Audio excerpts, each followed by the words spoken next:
আসসালামু আলাইকুম ভিউয়ার্স, রেহেনার রান্নাঘরে আপনাদেরকে স্বাগতম। আশা করি দেশ ও প্রবাসে যাই যেখানে আছেন আল্লাহর রহমতে ভালো আছেন, সুস্থ আছেন।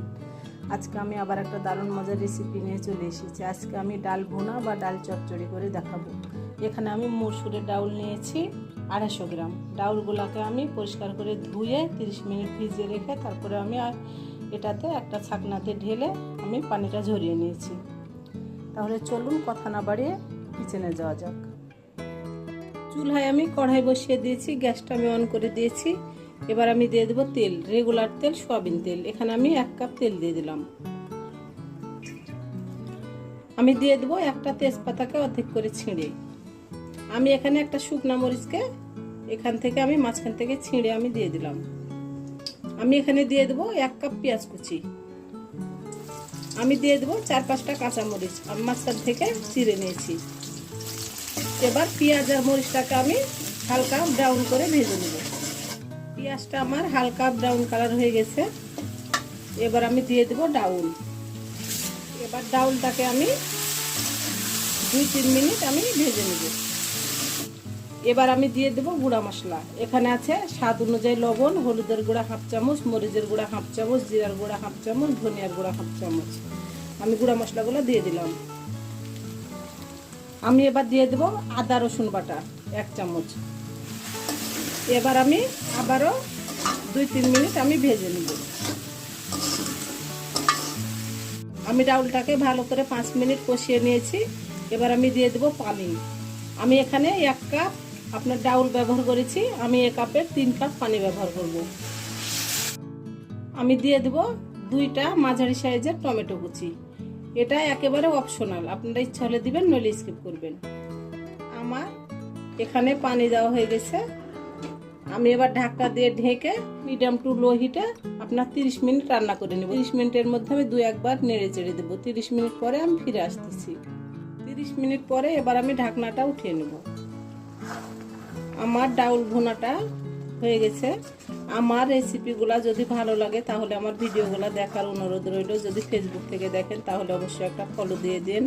ইউটিউব থেকে দেখলে একটা সাবস্ক্রাইব করার অনুরোধ রইল। হাতে যদি সময় থাকে লাইক, শেয়ার, কমেন্ট করে দিন। আপনাদের একটা শেয়ার আমি অনেক দূর এগিয়ে যেতে পারবো। আমি এবার গ্যাসটা অফ করে দেব। আমি এবার ডাউল ভুনাটা উঠিয়ে নিয়ে আপনাদেরকে আমি পরিবেশন করে দেখাচ্ছি।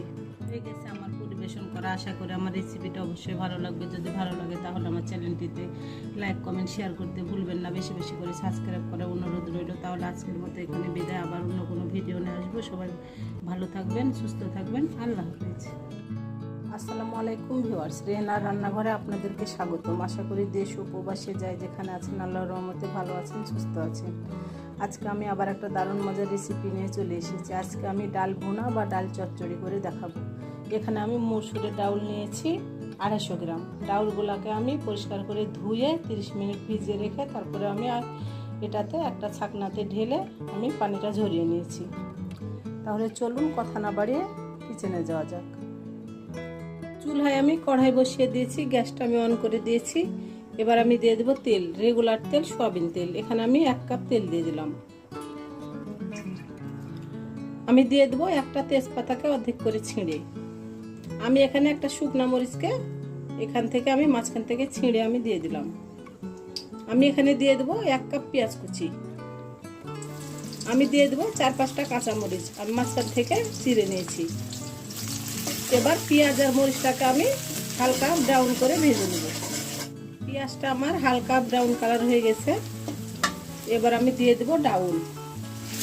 এবার ডাউলটাকে আমি 2-3 মিনিট আমি ভেজে নেব। এবার আমি দিয়ে দেব গুঁড়া মশলা। এখানে আছে স্বাদ অনুযায়ী লবণ, হলুদের গুঁড়া 1/2 চামচ, মরিচের গুঁড়া 1/2 চামচ, জিরার গুঁড়া 1/2 চামচ, ধনিয়ার গুঁড়া 1/2 চামচ। আমি গুঁড়া মশলাগুলো দিয়ে দিলাম। আমি এবার দিয়ে দেব আদা রসুন বাটা 1 চামচ। এবার আমি আবারও 2-3 মিনিট আমি ভেজে নেব। আমি ডাউলটাকে ভালো করে 5 মিনিট কষিয়ে নিয়েছি। এবার আমি দিয়ে দেব পানি।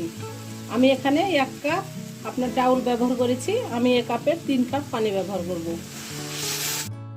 আমি দিয়ে দেব 2টা মাঝারি সাইজের টমেটো কুচি। এটা একেবারে অপশনাল, আপনারা ইচ্ছা হলে দিবেন, নইলে স্কিপ করবেন।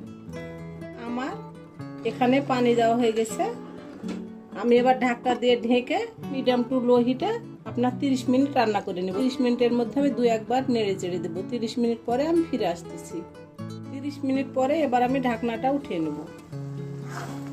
আমার ডাউল ভুনাটা হয়ে গেছে। আমার রেসিপিগুলা যদি ভালো লাগে তাহলে আমার ভিডিওগুলো দেখার অনুরোধ রইল। যদি ফেসবুক থেকে দেখেন তাহলে অবশ্যই একটা ফলো দিয়ে দিন। ইউটিউব থেকে দেখলে একটা সাবস্ক্রাইব করার অনুরোধ রইল। হাতে যদি সময় থাকে লাইক শেয়ার কমেন্ট করে দিন। আপনাদের একটা শেয়ারে আমি অনেক দূর এগিয়ে যেতে পারবো। আমি এবার গ্যাসটা অফ করে দেব। আমি এবার ডাউল ভুনাটা উঠিয়ে নিয়ে আপনাদেরকে আমি পরিবেশন করে দেখাচ্ছি। হয়ে গেছে আমার পরিবেশন করা। আশা করি আমার রেসিপিটা অবশ্যই ভালো লাগবে। যদি ভালো লাগে তাহলে আমার চ্যানেলটিতে লাইক কমেন্ট শেয়ার করতে ভুলবেন না। বেশি বেশি করে সাবস্ক্রাইব করার অনুরোধ রইল। তাহলে আজকের মতো এখানে বিদায়। আবার অন্য কোনো ভিডিও নিয়ে আসবো। সবাই ভালো থাকবেন, সুস্থ থাকবেন। আল্লাহ হাফেজ।